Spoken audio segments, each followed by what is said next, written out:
Hi everyone again welcome back. நான் தான் உங்கள் ஜெய் பேசுகிறேன். ஸோ நம்ம வந்துட்டு 2-3 டேஸ் பிஃபோர் வந்துட்டு பீட்டா ப்ரீடிங் செட்டப் பண்ணியிருந்தோம். பியூர் ஒயிட் ஃபுல் மூனியும் அண்ட் தென் பிளாக் கிரவுண்டெல்லாம் போட்டிருந்தோம். ப்ரீடிங் செட் பண்ண 2 நாள் மட்டும் தான் நான் பார்த்தேன். ஃபீடு கூட நான் கொடுக்கல. 2 டேஸ் மட்டும் தான் நான் ஃபீடிங் கொடுத்தேன். அதுக்கப்புறம் நான் ப்ரீடிங் செட் பண்ணதே நான் மறந்துட்டேன். இப்போ பார்த்தீங்கன்னா மேல் ஃபீமேல் ஒட்டுக்காக தான் இருந்திருக்கு. எக்ஸும் லே பண்ணி குட்டியும் எடுத்திருக்கேன். பாருங்கள், நல்லா ஹெல்த்தியாக இருக்குது ஃப்ரைஸ் எல்லாமே. இப்போ தான் ஃப்ரீ ஸ்விம் ஆக ஸ்டார்ட் பண்ணியிருக்கு. இன்றைக்கி தான் ஹேட்ச் ஆகிருக்கும்னு நினைக்கிறேன் ஃப்ரெண்ட்ஸ். இன்றைக்கி தான் ஃப்ரீ ஸ்விம் ஆக ட்ரை பண்ணிகிட்ருக்கு.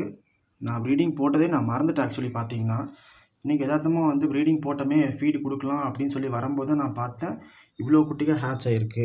இப்போ வந்து நான் ஃபீமேலை செப்பரேட் பண்ண போகிறேன். எல்லாமே வந்து மேலே வந்து ப்ரீடிங் போட்டதுக்கப்புறமே வந்துட்டு எக்கெல்லாம் லே ஆயிரும், ஃபீமேல் லே பண்ணிடும். பண்ணக்கப்புறம் வந்து ஃபீமேலை பிரிச்சுருவாங்க. பட் நான் அதை பிரிக்கவும் இல்லை, ஆக்சுவலி பிரிக்கணும் நான் மறந்துட்டேன். ஆனால் இது எப்படி பாசிபிள்னு தெரியல. மேபி இந்த மாதிரி ஏதாச்சும் பண்ணியிருந்தீங்கன்னா கமெண்ட்டில் சொல்லுங்கள் ஃப்ரெண்ட்ஸ். சரிங்களா?